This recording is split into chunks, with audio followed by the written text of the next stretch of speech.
செல்லம், வா குட்டிமா.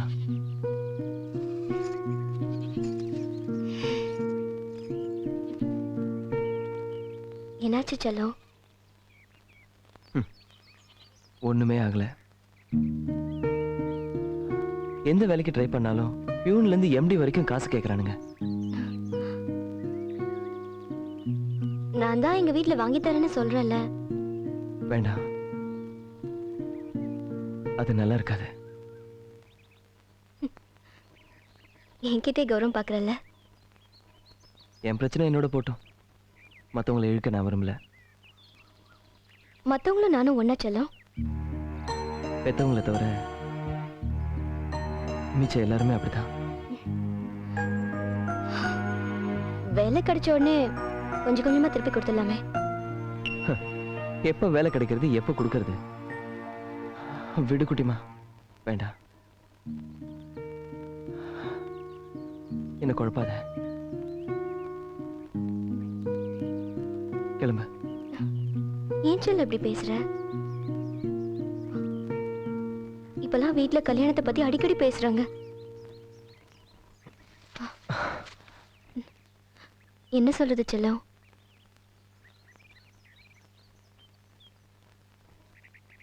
நான் போறேன். இல்ல செல்லம், இத பத்தி பேச முதல்ல நான் போறேன்னு ஒரே வார்த்தையில கிளம்பிடுவேன். ஆனா என் மனசு என்ன பாடுபடும்னு யோசிச்சு பாத்தியா? இந்த 4 வருஷத்துல என்ன பத்தி ஒரு நாளாவது யோசிச்சு பாத்திருக்கியா? அம்மா அப்பாவை பத்தி என்ன பத்தி யோசிக்கிறதுக்கே நேரம் இல்ல. இதுல எப்படி இப்படியே இருந்தா முடிவு என்ன செல்லம்? முடிவை பத்தி மத்தவங்க கிட்ட கேட்க கூடாது, நாம தான் எடுக்கணும். அன்னைக்கும் சொன்னேன், இன்னைக்கும் அதே தான் சொல்றேன். உனக்கு ஒரு நல்ல வாழ்க்கை அமைதுன்னா அது சந்தோஷமா ஏத்துக்கோ.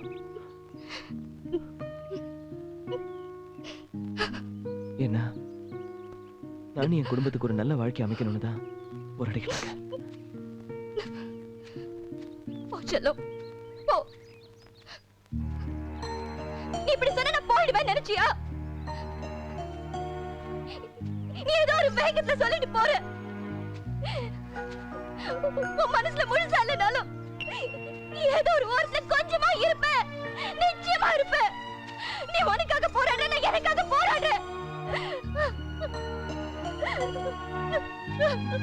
கடைசி வரைக்கும் போராடுவேன். உனக்காகத்தான்.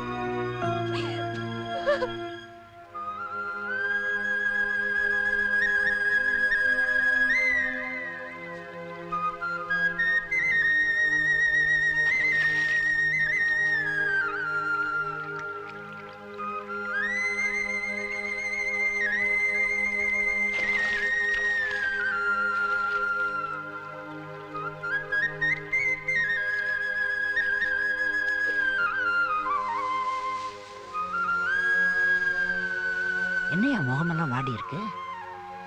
கொஞ்சம் அலைச்சல்பா, அவ்வளவுதான். இரு இரு இரு. துணி அழுக்காயிடு போது. இதுல உட்கார்.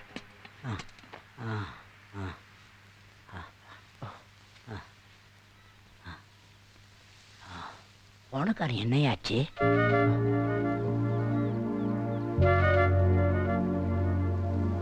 அண்ணே, உன் மை வேலை விஷயம் என்னாச்சு? சீக்கிரமாக அடிச்சிடும் போன சாமி. வரட்டா? ஆகிட்டான் ஆகிட்டான். கிடைச்சிடும் இல்லப்பா. கிடைச்சிரும்பா. நம்ம செல்லத்து கிடைக்காம வேற யாருக்குங்க கிடைக்க போகுது?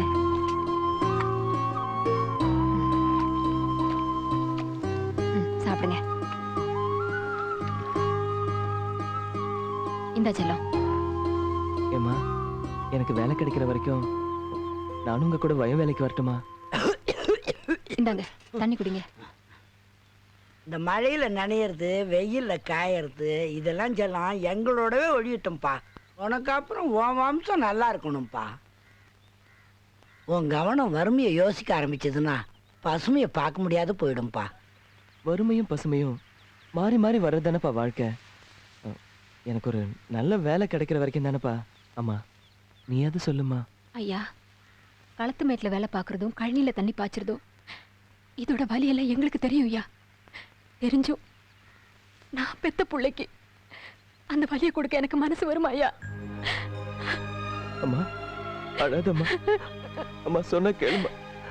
நீ அழுத நானும் அழுதுருவோம்மா.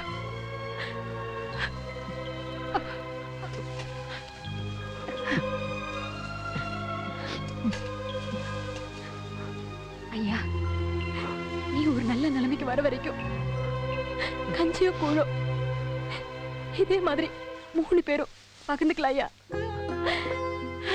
செல்லம், நானே கவலைப்படல, நீ ஏன் கவலைப்படுற? கண்டிப்பா உனக்கு வேலை கிடைச்சிரும்.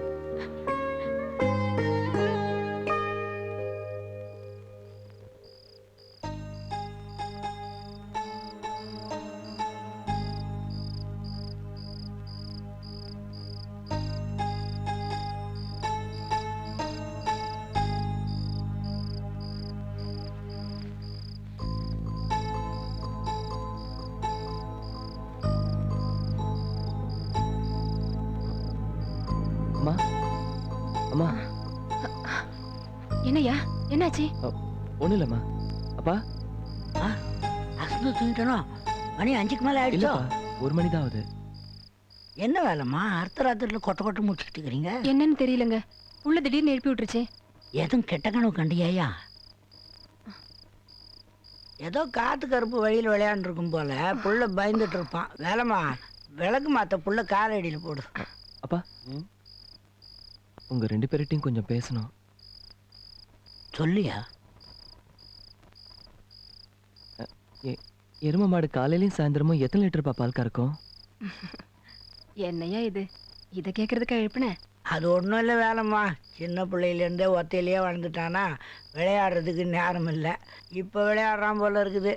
சரி நீ கேளுப்பா, விடிய விடிய நான் சொல்லிக்கிட்டு இருக்கிறேன். பசுமாடும் எருமாடும் தினம் எத்தனை லிட்டர்ப்பா பால் கறக்கும்? என்ன கறக்கும்? பசுமாடு காலையில் 3, சாயங்காலம் 2, எருமாடு 6, சாயங்காலம் 4. நல்ல மாடாக இருந்தால் 1, 2 கூட கறக்கும். அப்பா பக்கத்து ஒரு முத்தையா பால் பண்ண வச்சிருக்காருல்ல, நல்ல வருமானம் தானே? வருமானமா? கொள்ள காசு. எனக்கு தெரிஞ்சு 3 மாடு நின்றுது, இப்போ 100 கணக்கில் நிற்குது. ஆமாம், இதெல்லாம் நீ ஏன் கேட்குற?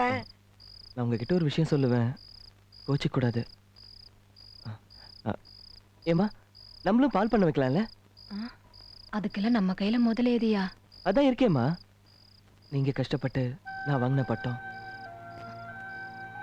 சர்டிஃபிகேட்டை வச்சு பேங்க்ல கடன் வாங்கிக்கலாம்ப்பா. நாம் பட்ட கஷ்டம், நம்மளோட கனவு எல்லாத்தையும் அடகு வைக்க போறியா ஐயா? செல்லம், ஏன் இப்படி ஒரு முடிவுக்கு வந்த? எந்த தொழிலில் என்னை கஷ்டப்பட்டு படிக்க வச்சிங்களோ அதே தொழிலில் உங்களை முதலாளியாக்கி பார்க்கணும்னு ஆசைப்படுறேன். இது தப்பாம்மா? அப்பா என்னப்பா யோசிக்கிற? என் புள்ள ஆஃபீஸ் போகிற மாதிரியே கனவு கண்டுக்கிட்டு இருந்தேன்னா திடீர்னு அதை மாற்றிக்கணும்னு நினைக்கும் போது கஷ்டமாக இருக்குதுயா. அப்பா கவர்மெண்ட் வேலையெல்லாம் பசிக்கு சோறு போடாது. இன்னைக்கு வேலையில் இருக்கிறவங்களே வீட்டுக்கு போக சொல்றாங்க. ஏம்மா, படிச்ச எல்லாருமே கவர்மெண்ட் வேலைக்கு தான் போகணும்னு நினைச்சா மற்ற வேலையெல்லாம் யாருமா பார்க்கறது? அப்பா நல்லா யோசிச்சுதான்ப்பா இந்த முடிவுக்கு வந்திருக்கேன். நான் தான் இந்த மாடுங்க கிட்ட மிதியும் உதவியும் போட்டுக்கிட்டு இருக்கிறேன்னா நீயும் இந்த தொழிலையே ஐயா? அப்பா நாம இன்னொருத்தர்கிட்ட கை நீட்டி சம்பளம் வாங்குறதை விட நாம கை கொடுத்து 4 பேருக்கு வேலை கொடுக்கலாமேப்பா. அம்மா என்னம்மா சொல்ற? எங்க செல்லம் நான் சின்ன பிள்ளையா? அவனுக்கு எல்லா விவரம் தெரியுங்க. சரின்னு சொல்லுங்க ஐயா. உன் மனசுக்கு எது நல்லதுன்னு படுதோ அந்த வழியிலே போ. நாங்களும் உன் கூடவே இருப்போம். சரின்னு சொல்லுங்க. சோமந்தோட சொல்லிட்டா, தோல்ல போட்டவன் நான் என்ன சொல்ல போறேன்? ஜாமாயிடா செல்லம். ஐயா தம்பி, படிச்சவங்க அத்தனை பேருமே கவர்மெண்ட் உத்தியோகம் எதிர்பார்க்காம சுயதொழில் பண்றதை வரவேற்கக்கூடிய விஷயம் தான். ரொம்ப நன்றி சார். மேனேஜர் 1 வீக் லீவு, ஃபைல கொடுத்துட்டு போங்க. அவர் வரதுக்குள்ள எல்லாத்தையும் முடிச்சு வச்சிடுறேன்.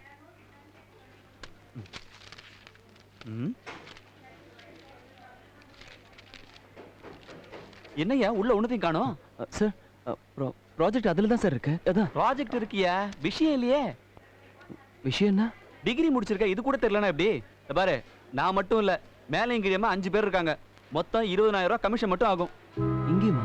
இங்கேயுமாண்ணா, காலேஜில் சேர்றதுக்கு மட்டும் கொடுக்குறீங்கல்ல, நீங்க முன்னேறதுக்காக பேங்க்ல இருந்து நாங்க கஷ்டப்பட்டு லோன் கொடுக்குறோம். எங்களுக்கே கொடுக்கலன்னா எப்படி? சார் நான் +2ல டிஸ்ட்ரிக்ட் ஃபர்ஸ்ட் வந்ததுனால கவர்மெண்ட் செலவுல தான் சார் காலேஜே படித்தேன். அப்படியா? அப்ப அங்கேயே போய் கேளு. யோ, கவர்மெண்ட் வேணா படிக்க வைக்கும், லோன் கொடுக்கறது நாங்க தான். கார்ப்பரேஷன் குப்பையே காசாகிற காலம் இது. பாரு, இது காசு கொடுக்குற இடம். கட்டிங் இல்லாம இங்க எதுவுமே நடக்காது. என்ன சொல்ற? சார் லோன் கைக்கு வந்த உடனே அதுல இருந்து எடுத்துக்கோங்க சார். லோனு கைக்கு வந்ததுக்கு அப்புறமாவா? இப்ப அப்ளை பண்ண 6 மாசம் ஆகுமோ 1 வருஷம் ஆகுமோ? அவ்வளவு நாள் ஆகுமா சார்? எங்களை கண்டுக்காதவங்கள பேங்கும் கண்டுக்கிறதே இல்ல.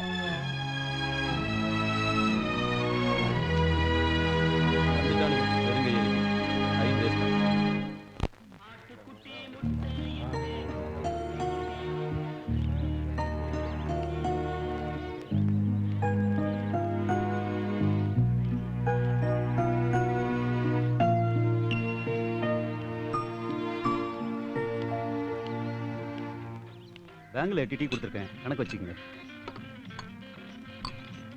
ஏய் செல்லம், சுரேஷ் எப்படா இருக்க? நான் நல்லா இருக்கேன் சுரேஷ், நீ எப்படா இருக்க? எனக்கு என்னடா லைஃபே ஜாலியா போயிட்டு இருக்கு. வா டீ சாப்பிடலாம். ஒரு டீ போடு. பேங்க் போட்ட மாதிரி போட்டுறாத, என் ஃப்ரெண்டுக்கு நல்லா போடு.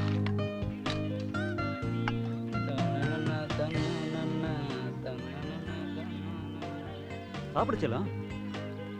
சமோசா பிஸ்கட் ஏதாவது சாப்பிட்றியா? அதெல்லாம் வேணாம். என்ன செல்லம் ஆச்சரியமா இருக்கா?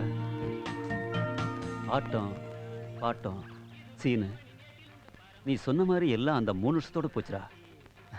என்னால் நம்பவே முடியல சுரேஷ். நீ மட்டுமா? என் வீடே அப்படிதான்டா பாக்குது. என்ன செய்ய சொல்ற? எல்லாரோட ஆட்டம் ஒரு நாள் அடங்கும்பாங்க. ஆனா என் விஷயத்துல என் ஆட்டம் அடங்குறதுக்கு முன்னாடி நானே அடங்கிட்டேன். எல்லாரும் சொல்ற மாதிரி தான்டா. வேலை தேடினேன் தேடிக்கிட்டே இருந்தேன். யோசிச்சேன், ஒரு டீ கடை வச்சுதானே அப்பா என்னை படிக்க வச்சாரு. அப்பா கிட்டே வேலை இருக்கும்போது நான் ஏன் வெளில வேலை தேடணும்? அதோ அவர் தான் என் ஓனர். உன்னை நினைச்சா ரொம்ப பெருமையா இருக்கு சுரேஷ். வாழ்க்கையோட மாற்றம் ஒவ்வொருத்தருக்கும் ஒவ்வொரு பாடத்தை சொல்லிக் கொடுக்கும். நான் கூட பால் பண்ண வைக்கிற விஷயமா தான் பேங்க்குக்கு வந்தேன். மேனேஜர் லீவ்ல இருக்காரு. ஆமா சுரேஷ். உள்ள கட்டிங் அதுன்னு கேட்டு குழப்பி விட்டுருப்பானுங்களே. அது எப்படி அவ்வளோ கரெக்டாக சொல்கிறேன்? பக்கத்துல டீ கடை போறதுக்கு என்ன கஷ்டப்படாரு தெரியுமா எங்க அப்பா? மேனேஜரை பார்த்தாரு, வச்சுக்கோன்னு சொல்லிட்டாரு. மேனேஜர் கேரக்டர் எப்படி? ரொம்ப தங்கமான கேரக்டர். அவர் வீடு தெரியுமா உனக்கு? வீடா? தெரியாது. அப்பா, பேங்க் மேனேஜர் வீடு எங்க இருக்குன்னு தெரியுமா? பாபநாசம் போய் பேங்க் மேனேஜர் கோவிந்தராஜ் வீடு எதுன்னு கேட்டா எல்லாரும் தெரியும்பா. அப்புறம் என்ன சொல்லும், போய் பாத்துற வேண்டியதானே? உடனே போய் பாத்துறேன் சுரேஷ்.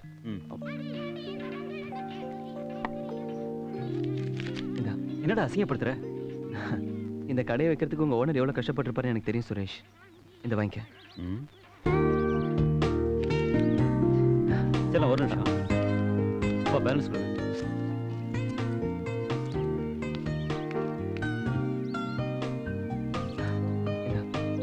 வரேன் சுரேஷ். என்னடா கடைசி வரைக்கும் வாயை திறக்காமலே போற? அதான் ஆளு நந்திதா பத்தி சொல்லவே இல்லையே. அதெல்லாம் ஒண்ணும் இல்ல. நீ எப்படியோப்பா, ஆனா நான் கன்ஃபார்மா சொல்றேன், அவ உன்னை லவ் பண்றா. அது எனக்கு தெரியும். நாம நினைச்ச லைஃபே போராட்டமா இருக்கு. இதுல நம்ம நினைக்கிறவங்கள பத்தி எங்க யோசிக்கிறது? வரேன் சுரேஷ். இன்னும் மாறவே இல்லை அவன்.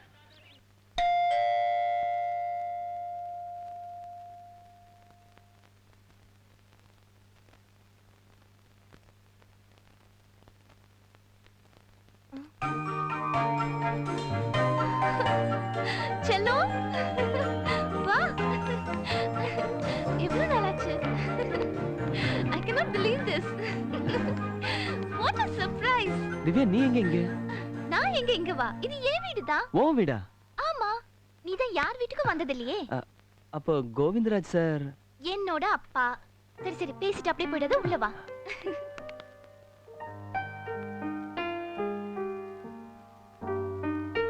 உன்னை இன்னைக்கு பார்த்ததுல பெரிய சந்தோஷம் தான். காலேஜ்ல படிக்கும்போது எத்தனையோ தடவை வீட்டுக்கு கூப்பிட்டேன் டாடி, வரவே மாட்டேன்ட்டான். சாரி, பழைய ஞாபகத்துல சொல்லிட்டேன். பரவாயில்ல திவ்யா.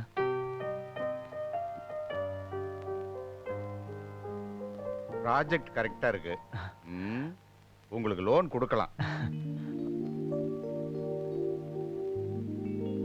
ஆமா, ப்ராப்பர்ட்டி உனக்கு எவ்வளவு இருக்கு? எனக்குன்னு இருக்கிற ஒரே ப்ராப்பர்ட்டி நான் படிச்சு வாங்கின டிகிரி மட்டும்தான் சார். டாடி, செல்லம் தான் என் ஃப்ரெண்டுன்னு சொல்லிட்டேன்ல, அப்புறம் என்ன ப்ராப்பர்ட்டி அது இதுன்னு கன்ஃபியூஸ் பண்ணிக்கிட்டு? நீ நினைக்கிற மாதிரி இல்லம்மா. பேங்குக்குன்னு சில ரூல்ஸ் அண்ட் ஃபார்மாலிட்டிஸ் இருக்கு. அதை பேஸ் பண்ணி தான் லோன் கொடுக்க முடியும்.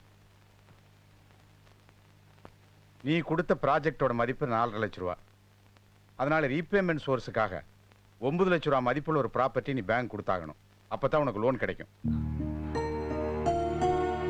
Daddy please. திவ்யா, என்னப்பா சொல்ற? இல்லாதவங்களுக்கு உதவுறதுக்கு தான் பேங்க்னு நினைச்சு வந்தேன். அதுவும் இருக்கிறவங்களுக்கு தானா? நான் எங்க சார் போவேன்?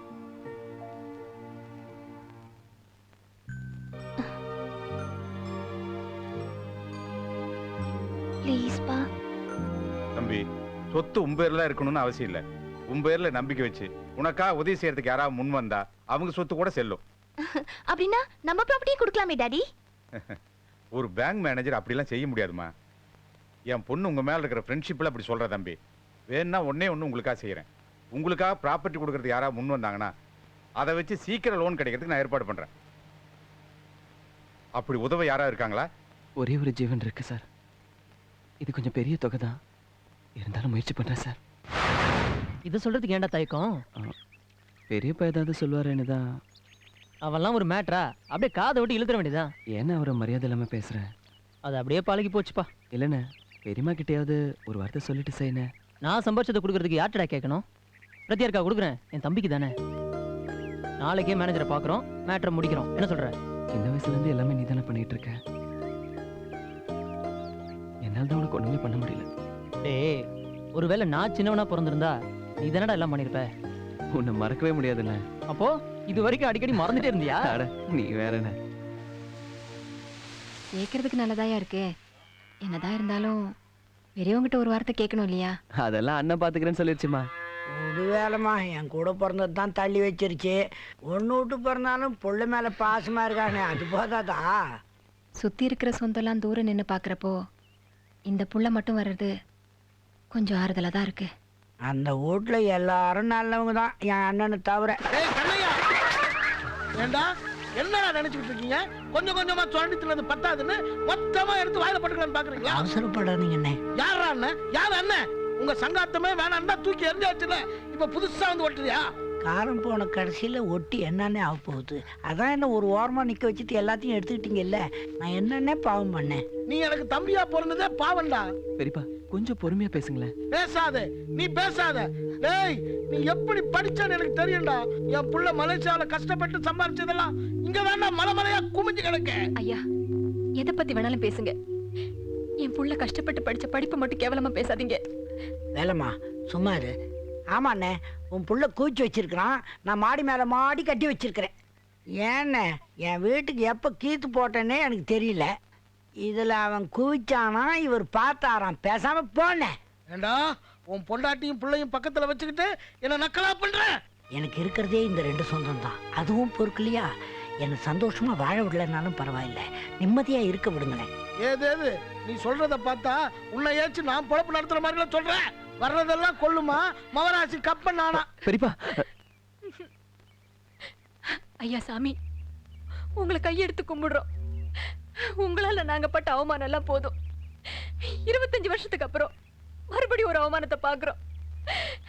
வேணாம் ஐயா, உங்க சாவகாசமே வேணாம். யாரு நல்லவங்க யாரு கெட்டவங்கன்னு மனுஷனுக்கு தெரியுதோ இல்லையோ, அந்த சாமிக்கு தெரிஞ்சா போதும். இனிமே என் புள்ள உங்க புள்ளைய பார்க்க மாட்டா, அப்படியே பார்த்தாலும் பேசவும் மாட்டா. போயிட்டு வாங்க ஐயா. ஜாக்கிரதையா இருங்க, இல்ல மரியாதை கெட்ட போயிடும்.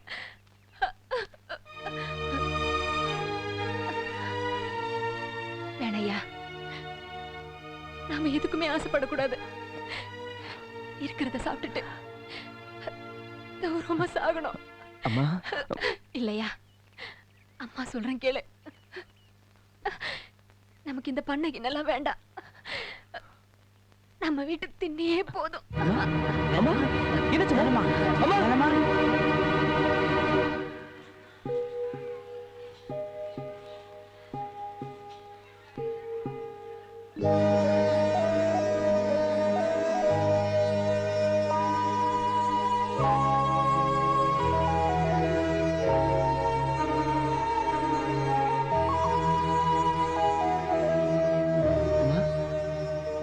இப்ப தேவையில்லையம்மா? எப்படிமா இருக்கு? பரவாயில்லையா?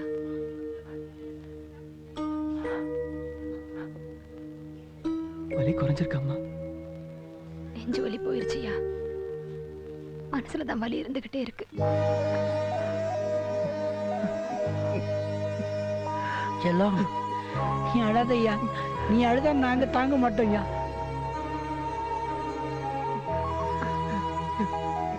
நமக்கு உதவணும்னு ஒருத்தர் நினைச்சா அது தடுக்கணும்னு 10 பேர் நினைக்கிறாங்க. வேண்டாயா, மத்தவங்க தயவுல கிடைக்கிற எதுவுமே நமக்கு வேண்டாம். நமக்கு நாம தான் நிரந்தரம்.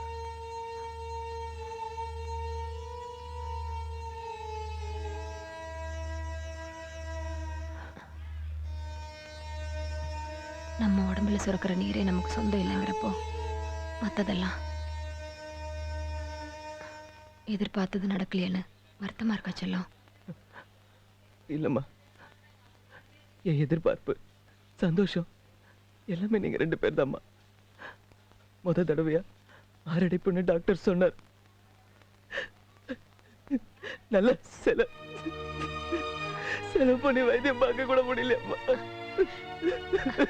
ஐயா, ஏய்யா செல்லம், என்னையா இது? என்ன ஆச்சுன்னு இப்படி கலங்குற? மொத தடவை மாரடைப்பு வர்றதுக்கே 45 வருஷம் ஆச்சு. இன்னொரு தடவை வரணும்னா இன்னும் 45 வருஷம் ஆகும்யா. 100 வயசுக்கு அம்மா உன் பக்கத்துல தான் இருப்ப. என்னையா? என் அம்மா எனக்கு அதுக்கு மேலேயும் வேணுமா? ஐயா, உன்னை பிள்ளையா பெற்றதுக்கு என்ன தவறு செஞ்சோமோ?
வெட்கம் எரிந்து வெட்கம் எரிந்து எந்த உணர்வை சிதைக்கிறாய் ஆடை கலைந்து அங்கம் நுழைந்து என்னை உனக்குள் புதைக்கிறாய்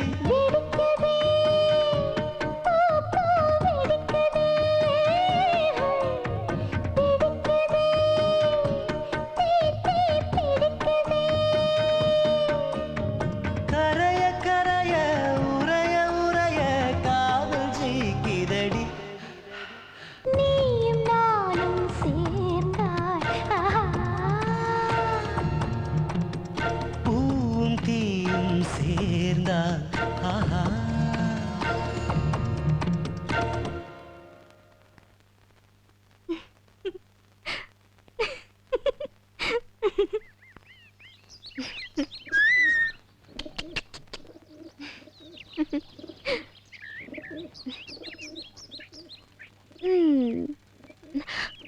செல்லம்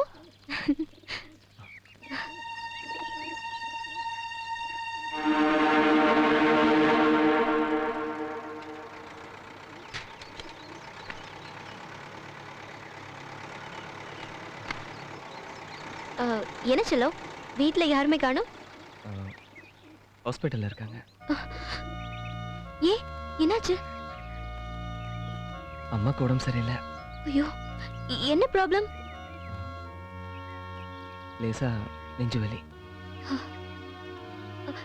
இப்ப எப்படி இருக்காங்க தேவல கடவுளே பயந்துட்டேன். செல்லம் ஒரு முக்கியமான விஷயம் பேசணும். ஏற்கனவே சொன்ன விஷயம்தான் உனக்கே தெரியும். எனக்கு ஒன்றும் இல்லை, ஆனா வீட்டில் தான் எப்போ பார்த்தாலும் கல்யாணம் பண்ணிக்கோன்னு அதை பற்றி பேசிட்டு இருக்காங்க. எனக்காக தான் வெயிட்டிங். நீ ஒரு வார்த்தை சொன்னா போதும், மீதியெல்லாம் நான் பார்த்துக்குவேன். உனக்குலாம் அறிவே கிடையாதா? மனுஷனோட நிலைமையை புரிஞ்சுக்கிற சக்தியே கிடையாதா?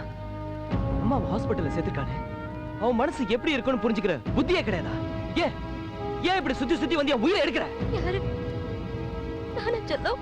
என்னைக்காவது உன்னை லவ் பண்றேன்னு சொல்லியிருக்கனா, இல்ல கல்யாணம் வந்து பண்ணிக்கிறேன்னு சொல்லியிருக்கனா? இந்த பாரு குட்டிமா, யார் மனசையும் கஷ்டப்படுத்தி பார்க்கணுங்கிற எண்ணம் எல்லாம் கிடையாது. ஆனா நீ என்ன ரொம்பவே கஷ்டப்படுத்துற. செல்லம் முதல்ல அழுகிய நிறுத்து. கண்ணை தொட.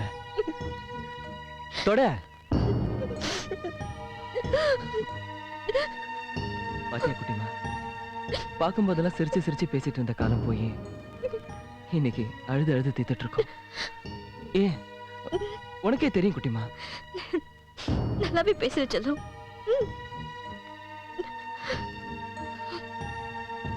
வாழ்க்கையில 100 விஷயம் இருக்குன்னா அதுல ஒரு விஷயம் தான் காதல். அந்த ஒரு விஷயத்தை பத்தி நினைச்சிட்டு இருந்தானா மீதி இருக்கிற 99 விஷயம் வீணா போயிடும். இந்த வீடு, என் அம்மா அப்பா, நான் பிறக்கும் போது எப்படி இருந்துச்சோ இன்னைக்கு வரைக்கும் தினக்கூலியை நம்பியே வாழ்ந்துட்டு இருக்கோம். இந்த நிலைமை மாறுற வரைக்கும் என்னால எதை பத்தி யோசிக்க முடியாது. இப்ப முடிவா என்னதான் சொல்றேன்?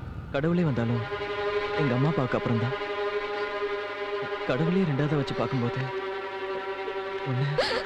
போதும்.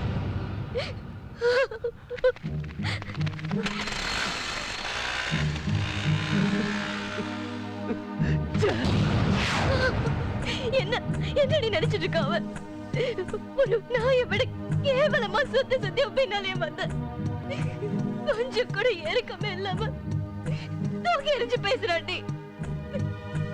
குட்டி, நான் ஆரம்பத்துல இருந்தே சொல்லிக்கிட்டு தான் இருக்கேன், இதெல்லாம் ஒத்து வராதுன்னு. சொல்லும் போதெல்லாம் காதுல வாங்காம இப்ப ஒப்பாரி வச்சா என்னடி அர்த்தம்? பைத்தியக்காரத்தனமா இல்ல? பைத்தியம் பிடிச்சாலும் எந்த இடமும் தெரியாம பைத்தாலும் செல்லாம். ஏய் குட்டி, குட்டி நீ பாரு, நீ பாரு குட்டி, குட்டி, குட்டி நீ பாரு, நிமிர்ந்து பாரு. என்னடி இதெல்லாம் பார்க்கவே கஷ்டமா இருக்கு. நான் உனக்கு கேட்கலாமா? இந்த அளவுக்கு போராடுற சரி, ஒருவேளை செல்லம் ஒத்துக்கிட்டாலும் உங்க வீட்டுல ஒத்துக்குவாங்களா? என்னடி இப்படி கேட்டுட்ட? எனக்கு ஒரு சின்ன சந்தோஷம்னால அவங்க பெரிய பண்டிகையா கொண்டாடுவாங்க. நிச்சயமா மறுப்பு சொல்லவே மாட்டாங்க. அப்படின்னா உங்க வீட்ல இருந்து போய் கேட்க சொல்ல வேண்டியதானே? என்ன கீழ பேசுற? 4 வருஷமா எனக்கே பதில் சொல்லாதவன் என் அம்மா அப்பா கிட்ட அப்படி ஒண்ணும் இல்லைன்னு சொல்லிட்டா. உங்க நிலைமை யோசிச்சு பாரு. இது தெரிஞ்சதுக்கு அப்புறமும் அவங்க எனக்கு இன்னொரு வாழ்க்கை அமைச்சு கொடுத்தாலும் நம்ம பொண்ணு ஆசைப்பட்ட வாழ்க்கைய அமைச்சு கொடுக்க முடியலங்கிற ஒரே ஒரு ஏக்கம், அந்த ஏக்கமே அவங்களுக்கு கொண்டுடுவாங்கல. அப்பா அம்மா அவமானப்படக்கூடாது, வருத்தப்படவும் கூடாது. ஒருவேளை செல்ல மனசுலயும் காதல் இருந்ததுன்னா உங்களை மாதிரி ஒரு ஜோடி பொருத்தம் யாருக்குமே அமையாது. 2 பேரும் பெத்தவங்க மேல உயிரே வச்சிருக்கீங்க. அகிலா, எனக்கு ஒரு ஹெல்ப் பண்ணுவியா? சொல்லுடி. கடைசியா போய் கேளு. அவனை லவ் பண்றானா இல்லையான்னு போய் கேளு. போ, இப்பவே போ. உன்னோட பதில தான் என் முடிவே இருக்கு.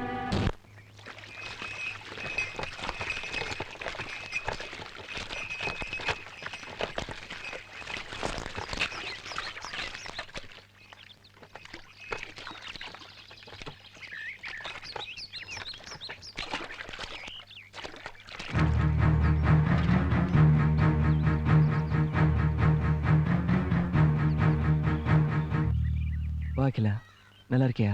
நான் நல்லா இருக்கேன். அம்மாவுக்கு தேவையில்லையா? பரவாயில்ல. உனக்கு எப்படி தெரியும்? அது வந்து குட்டிமாவை பாத்தியா? அவளை பார்த்துட்டு நேரா இங்க தான் வரேன். வா, நடந்துட்டே பேசலாம். அப்புறம் சொல்லு அகிலா. உன்னோட பர்சனல்ல தலையிடுறது தப்புதான், இருந்தாலும் வேற வழி இல்ல. தயவு செஞ்சு ஓப்பனா சொல்லு. நீ குட்டிமாவை விரும்புறியா இல்லையா? இந்த நிமிஷம் வரைக்கும் லவ் பண்ணிட்டு தான் இருக்கேன். என்ன செல்லும் அது? அவகிட்ட சொல்ல வேண்டியதானே? நம்ம இந்த பூமியில பிறக்கிறதுக்கும் ஒருத்தர் பார்த்து பேசுறதுக்கும் மூல காரணமே அம்மா அப்பா தான். அவங்களுக்கு ஒரு நல்ல வாழ்க்கை அமையாம நாம ஒரு வாழ்க்கையை தேடிக்கிறது தப்பு இல்ல. ஒண்ணு நாளைக்கே கல்யாணம் பண்ணிக்க சொல்ல. அவகிட்ட லவ் பண்றேன்னு மட்டும் சொல்லு. அதுக்கப்புறம் நீ சொல்ற வரைக்கும் அவ வெயிட் பண்ணுவா. எதை நம்பி நான் சொல்ல? போட்ட கீத்துக்கு மாத்து கீத்து போட முடியாது என் வீடு. போட்ட துணிக்கு மாத்து துணி போட முடியாது என் அம்மா அப்பா. ஒருவேளை சோத்துக்கு மறுவேளை கஞ்சி எதிர்பார்க்கறேன்னா இதையெல்லாம் விட்டுட்டு என் மனசை மட்டும் எப்படி அகிலா மாத்திக்கிறேன்? தப்பா எடுத்துக்கலன்னா ஒன்னு சொல்றேன். நீதான் உலகம்னு நினைக்கிறவ உன் பிரச்சனையை தீர்க்காமல போயிடுவா. இது சுயநலம் இல்லையா அகிலா? என்ன லவ் பண்ண பாவத்துக்காக என் பிரச்சனையை தீர்த்து என்ன கல்யாணம் பண்ணிக்கிறது, அப்படி ஒரு சந்தோஷம் தேவையா? இது பிச்சைக்காரனோட கேவலமா இல்ல? சரி, அவ கல்யாணம் பண்ணிட்டு போயிட்டானா அந்த பிரிவை உன்னால தாங்க முடியுமா? உலகத்துல பாதி பேருக்கு மேல ஏதோ ஒரு வகையில தோல்வியோட தான் வாழ்ந்துட்டு இருக்காங்க. முதல்ல கொஞ்சம் கஷ்டமா தான் இருக்கும், போக போக பழகிடும். முடிவா என்ன சொல்ல? குட்டிக்கு என்ன 4 வருஷமா தான் தெரியும், உனக்கு 16 வருஷமா தெரியும். உனக்கு என்ன சொல்லணும்னு தோணுதோ அதை நீயே சொல்லிடு.